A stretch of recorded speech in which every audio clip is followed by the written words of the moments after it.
Live from WTVO 17 and your home team. Eyewitness News at 5 starts now. Perseverance safely on the surface of Mars. Sound of success after nearly a decade of work. A 120 million mile trip to Mars comes to an end, but the mission is far from over. When you see something like this, you become heartbroken as well. A family mourns the loss of their pet after an early morning fire. The emergency brings the neighborhood together.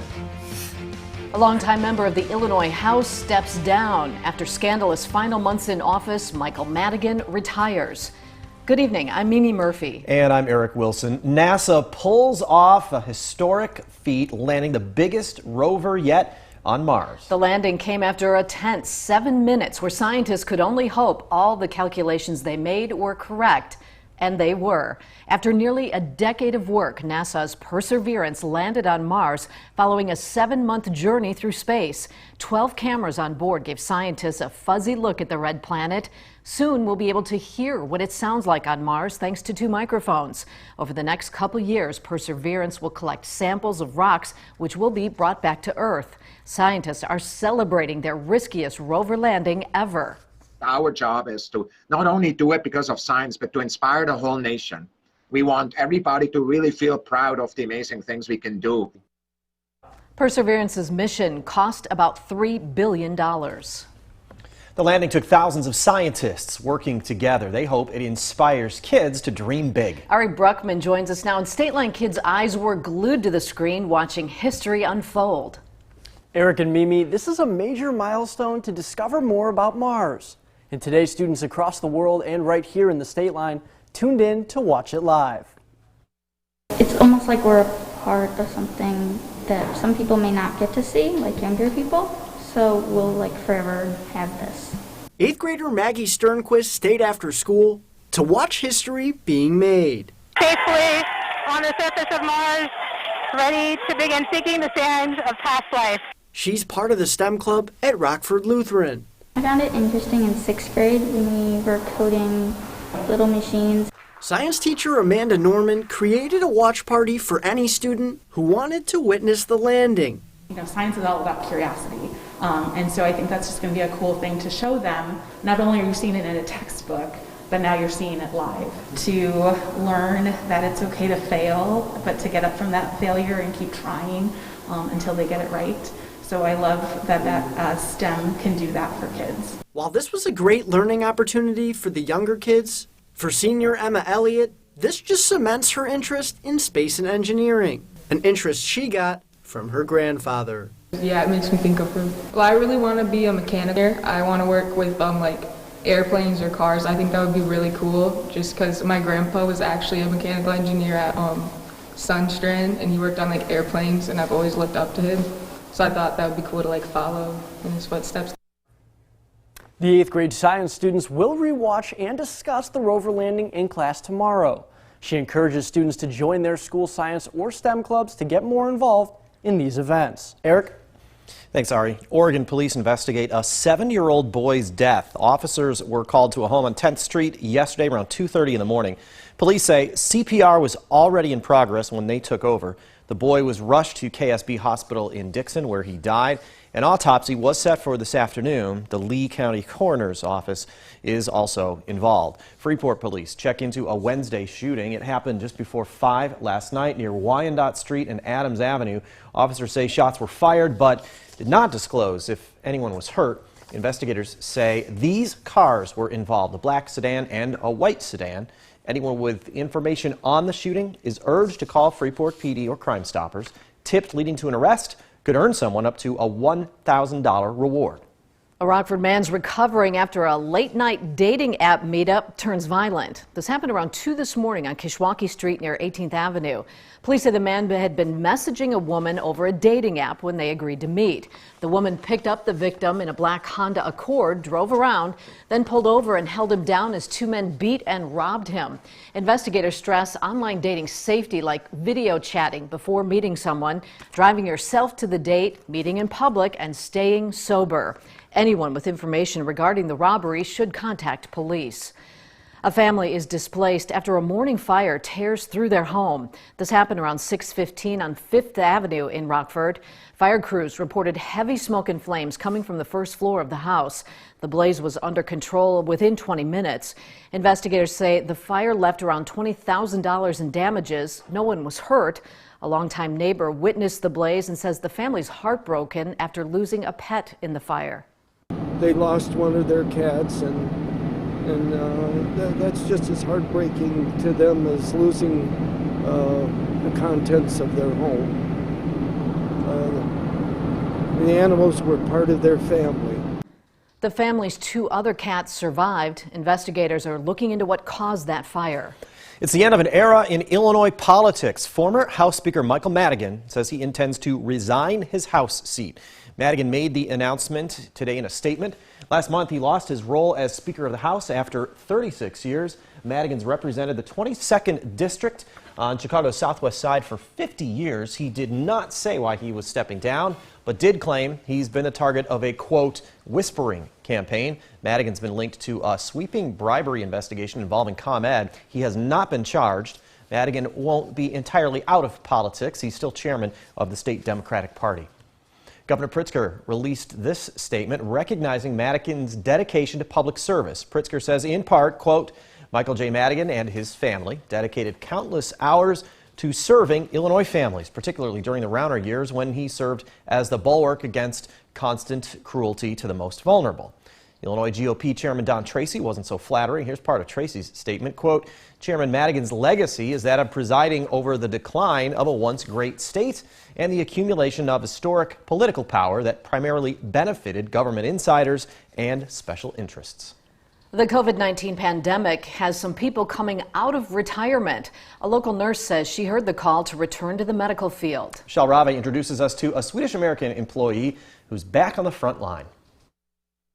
I feel morally obligated to help during this crisis. I'm a nurse. Ruth Chance has been a nurse for almost 45 years. She spent the majority of her career working at Swedish American. She planned to retire in 2020, but the pandemic put those plans on pause. I was supposed to retire in April, but they asked me to stay on for another month or so because of COVID, and so I did stay a little bit longer than I had anticipated staying, and did get to retire in May. Ruth was asked to administer the COVID-19 vaccine. I was called to be a nurse, and if there is anything I can do to help through this crisis, I feel like I should be doing it. I'm capable. I'm still healthy. I can get around, and I just felt like if this is something I can do, then I'll do it. Swedish American Belvidere Administrator Fiona Springman says the hospital is truly grateful to have someone like Ruth step up in a time of need. We need additional staff to help out with this this horrible virus. She was the first to step up. We just cannot thank her enough because not only do we have to take care of the COVID patients here in the hospital, but now we have to help out with vaccinating. The past year has kept Ruth very busy, something she says she wouldn't have any other way. I've been very busy. I've been helping contact tracing at the health department, giving flu vaccines through the health department, and then now the COVID vaccinations. The people who are receiving the vaccines are so appreciative. They are almost giddy when they get the vaccine and so thankful. That is just it's very rewarding. Reporting in Belvidere for your home team, I'm Michelle Rave. President Joe Biden says he wants Congress to pass a sweeping immigration reform bill. Today, Democrats introduced legislation that would massively overhaul the immigration system. Our Washington correspondent Alexander Limon has more on what's in the bill and the tough odds it faces as she keeps you connected to the nation's capital. On Thursday, Democratic lawmakers introduced the U.S. Citizenship Act, President Joe Biden's vision for immigration reform, with a path to citizenship for dreamers and other undocumented immigrants. They pick our fruit, they pack our meat, they keep our food supply strong, even in times of crisis like this pandemic. They are essential workers, so essential that our economy would not function without them. New Jersey Senator Bob Menendez and California Congresswoman Linda Sanchez say the bill will help the U.S. economy grow. Will increase worker productivity, create more jobs, improve the wages of all workers, and reduce our deficit. And if you don't believe me, just ask any economist. To get through Congress, the bill would need support from 60 senators, a challenge considering some Republicans are already expressing opposition. In a statement, Republican Senator Rick Scott said, granting amnesty to 11 million illegal immigrants on a timeline quicker than any major legislation offered in recent history, without including any funding whatsoever to enhance border security, is reckless and would fuel a never-ending cycle of illegal immigration. Democrats say their bill will modernize and improve border security and address the root causes of immigration from Central America. In Washington, Alexandra Limon. Now, your first warned weather forecast with Chief Meteorologist Candace King. Well, it's nice to see the sunshine out there once again for us this afternoon. A live look with our Mercy Sky Track camera out of the Poplar Grove Airport. You notice a little bit more cloud cover, though, off to the east of us this evening, as we've had a bit more clouds kind of develop along the I-39 corridor and then points off the east. You go a little bit further west of there, you were able to see a bit more sunshine. But from some of that cloud cover, we also had a couple of flurries that flew through the sky, especially east of us earlier today. And we might see a flurry or two linger here as we go through this evening. 24 in Rockford, 22 in DeKalb. Notice where we've got some of the cloud cover. Temperature is a little warmer where we're seeing that clearing take place. 15 right now. Our temperature in Galena and sitting at 18 degrees in Freeport. 25, our weather watcher Ken in Belvidere is checking in with. Had a trace of snow from what we had from last night into early this morning. 27, our weather watcher Ben in South Beloit, and 23 for Bob here in Rockford. Had about a quarter of an inch of snow from late last night and early this morning. And we did have some snow flurries kind of work in a little bit this far to the west from lake-induced snow showers that were moving across parts of Chicago earlier today. But we do have a bit of clearing taking place, but you notice some of the cloud cover back off to the west. There have been some flurries that have been coming from those clouds back to the west over Iowa. So that's why I'm not going to completely rule out the chance that we might see a flurry or two here as we go through this evening. Otherwise, a partly cloudy sky during the overnight tonight. Temperatures down around 5. Tomorrow, a little dip in the numbers after our 28 today. We're 18 for tomorrow afternoon. It will be breezy at times, cooler with a couple of flurries that may fly again late in the day, and that would be tied to this area of low pressure now over the Dakotas. This will come through late in the day tomorrow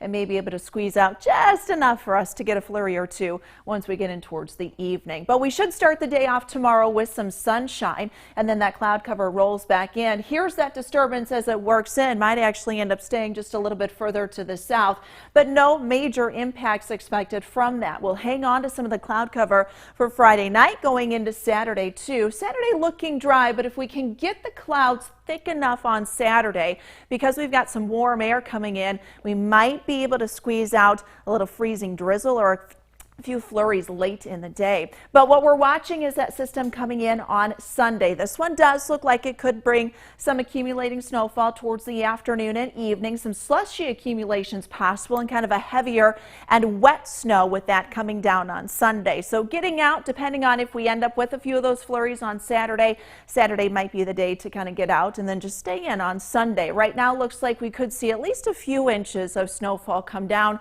from Sunday late morning into Sunday evening. After that, those temperatures, they are going to warm as we head into next week. Let's look at our snowfall check so far this winter. When we look at December, January, and February, we've had just a little over 31 inches of snowfall. A normal winter snow, just over 29. So we'll add on to that a bit for Sunday, but we'll melt away some of that into next week. Guys, I'm still holding on to our temperatures in the 30s. While yes, we could get warmer, I just think with some of that snow it might be hard to attain that. Now if we get a lot of warmth coming in that takes us into March too, might have to be concerned with some flooding as well with the melting snow.